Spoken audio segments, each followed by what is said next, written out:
அடுத்து வந்து சிவன் கோயில் இருக்கும். என்னது? வில்வம். இந்த 7 மூலிகளை ஏதாவது ஒன்றை சூரணம் செய்து வைத்துக்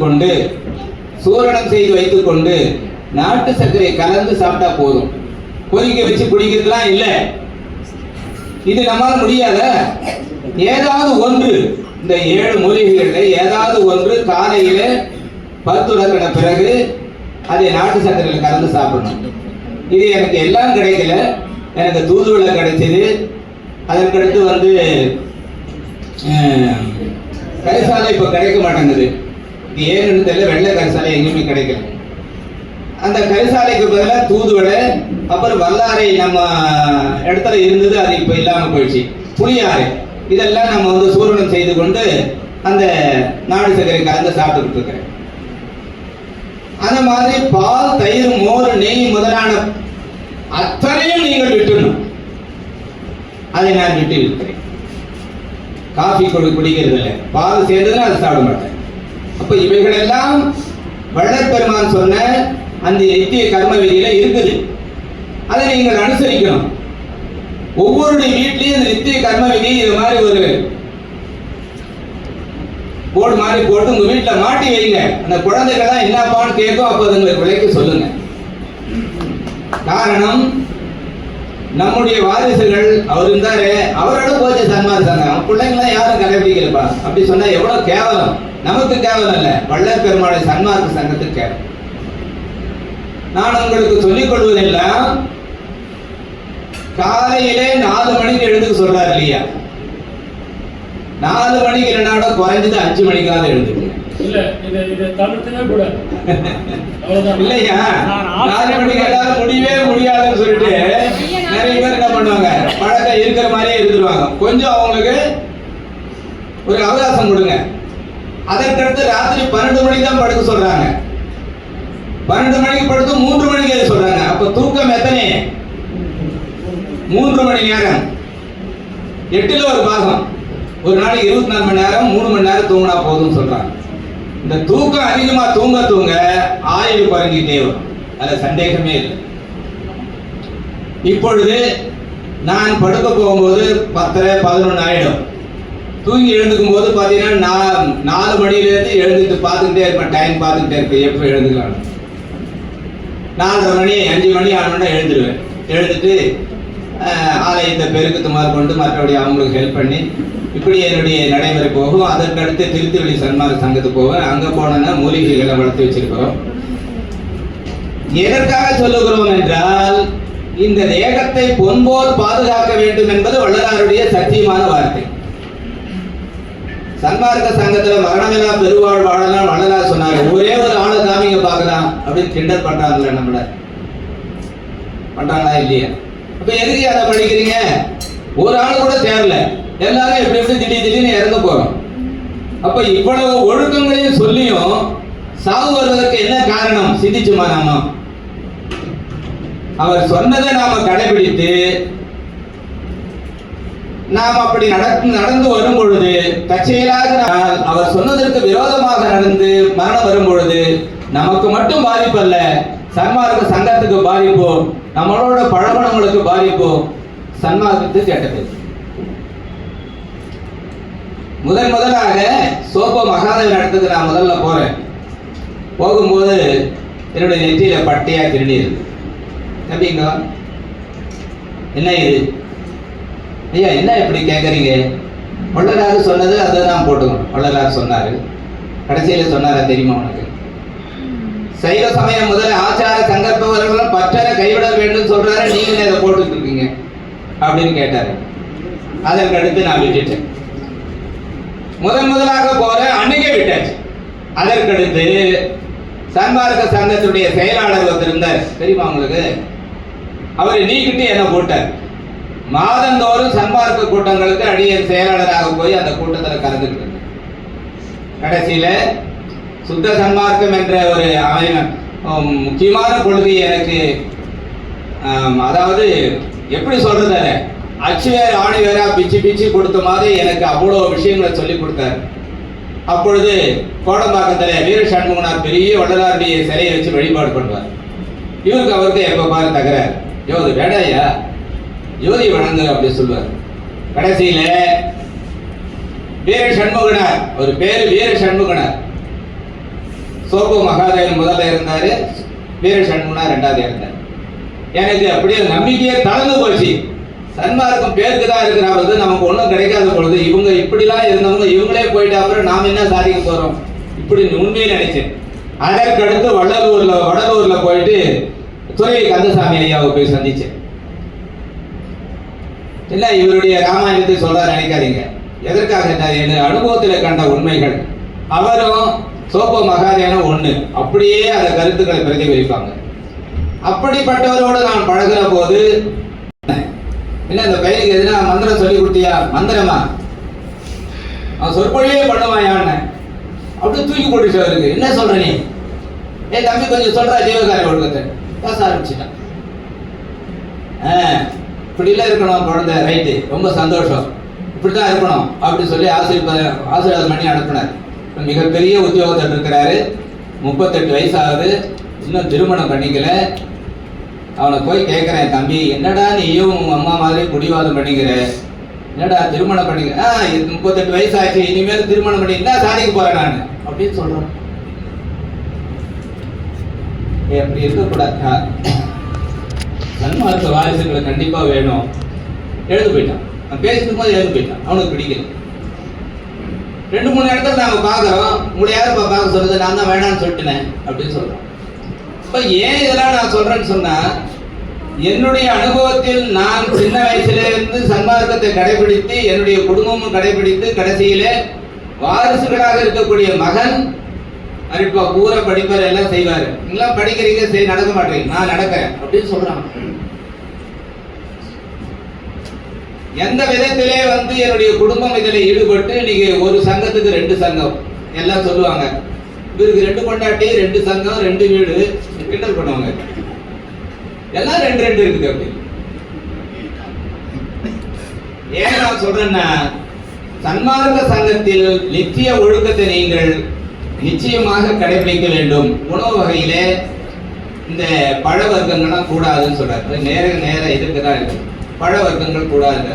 நாம் என்ன பண்றோம்? பழங்களை சாப்பிடுறோம். அதுல மேயின் வாழைப்பழம் ரஸ்தாலி வாழைப்பழத்தை மட்டும் சாப்பிடுங்க அப்படின்னு நமக்கு ஒரு செலவு கொடுக்குறேன்.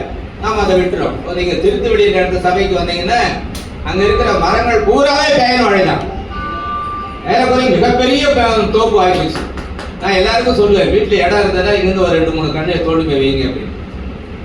அதை தான் நாங்கள் அதை இப்போ சாப்பிட்டுக்கிட்டு இருக்கோம். என்னுடைய பையில கூட இருக்குதா இல்லையான்னு தெரியல, ஒரு 3 பழம் எடுத்து போட்டேன். பேயன் வாழை, இது பேயன் தான்.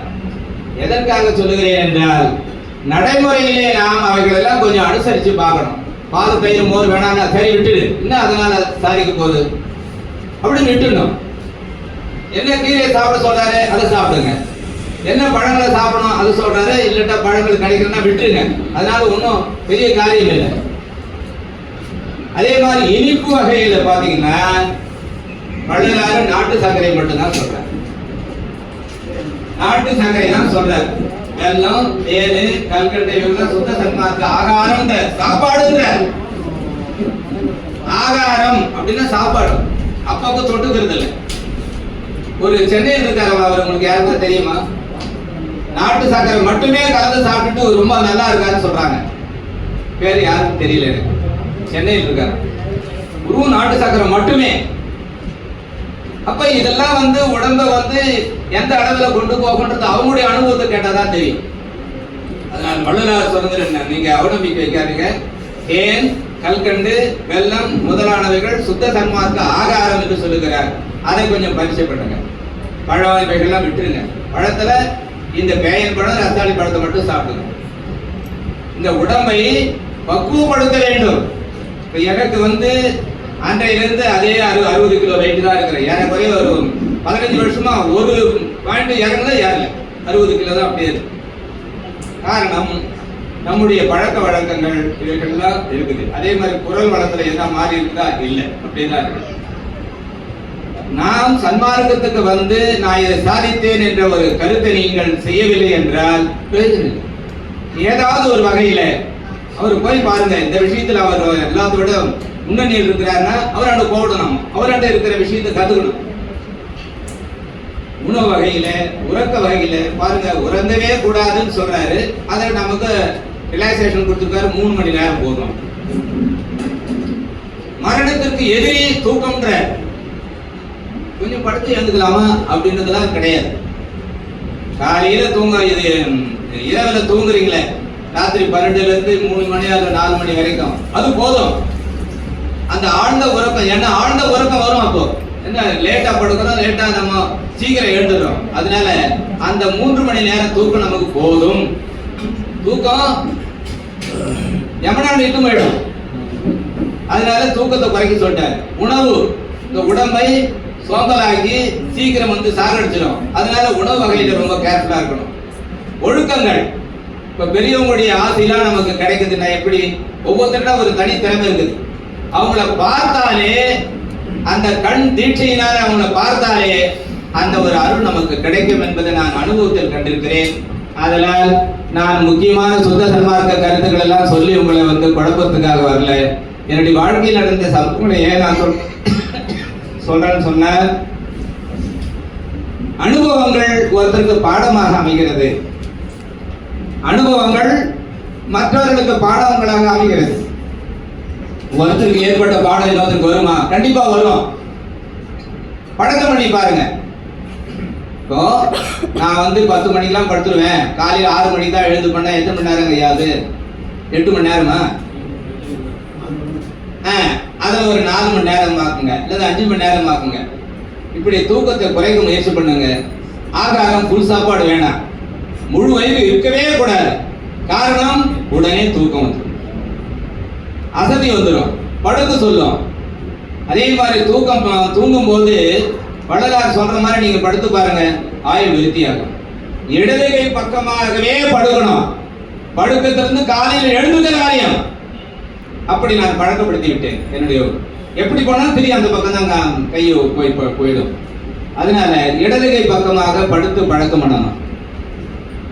வள்ளலார் சொல்லி இருக்கிறாருன்னா, நாம இதை போய் மற்ற கூட்டத்தில் சொல்லும் பொழுது அவன் 4 பேருக்கு சொல்லுவான். இப்படி வந்து சன்மார்க்கம் பரவக்கூடிய ஒரு வாய்ப்பு இருக்கிறது.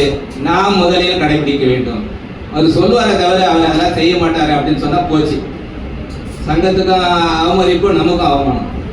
அதனால எந்த வகையாவது நீங்கள் அதே மாதிரி அருட்பா படிக்கும் போது பார்த்தீங்கன்னா, இந்த அருட்பெருஞ்சோதி மந்திரம் சொல்றதுலேயே எனக்கு சில பேருக்கு மேல கஷ்டம். எனக்கு அருட்பெருஞ்சோதி இஞ்சு தான் சொல்லணும், இம்மி ஏன் சொல்றீங்க? அருட்பெருஞ்சோதின்னு சொல்றீங்க. அதுல இருக்கிற அச்சரங்களை மாத்தலாமா? அருட்பெருஞ்சோதி, அருட்பெருஞ்சோதி, தனிப்பெருங்கருணை, இங்கு நல்லா சொல்லணும். அருட்பெருஞ்சோதி மந்திரத்திலேயே நீங்க இம்மு சொல்லக்கூடாது. இந்த இஞ்சி தான் வந்து அந்த அது மந்திரம் சொல்லி இல்லையா, அந்த எழுத்துக்கு மந்திரம் இல்லையா அது. அதனால அந்த மகாமந்திரத்தை கரெக்டா சொல்லுங்க. அதே மாதிரி அந்த மகாமந்திரத்துக்கு அடுத்து வந்து நீங்க சொல்ல வேண்டியது, எல்லா உயிர்களும் இன்புற்று வாழ்க. மற்றவர்களுக்காக பிரார்த்தனைக்கு இது வச்சிருக்கிறார் சாமி. வாழ்க. மற்றவருடைய வாழ்க்கையில அவங்க சந்தோஷமா இருக்கிறாங்கன்னா சத்தியமான அந்த சந்தோஷம் நமக்கு வெளிப்படும்ன்றதை நான் அனுபவிச்சிருக்கிறேன். அவர்கள் சந்தோஷமா இருக்கிறாங்கன்னா அந்த சந்தோஷம் அப்படியே பிரதிபலிக்கும் நமக்கு. எல்லா உயிர்களும் இன்புற்று வாழ்க என்று இருந்தேன் அப்படின்னு வள்ளலார் ஒரு பாட்டுல வருது.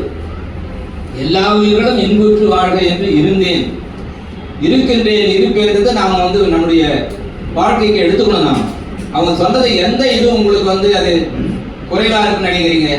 பசித்திரு, தனித்திரு, விழித்திருன்னு சொன்னாங்க. தனித்திருன்னு சொன்னா என்ன? காட்டுல போய் உட்காந்துக்க. மனதை இறைவன் சன்னதியில மட்டுமே வச்சிருக்கிறது தனித்து இருக்கிறதுன்னு அர்த்தம்.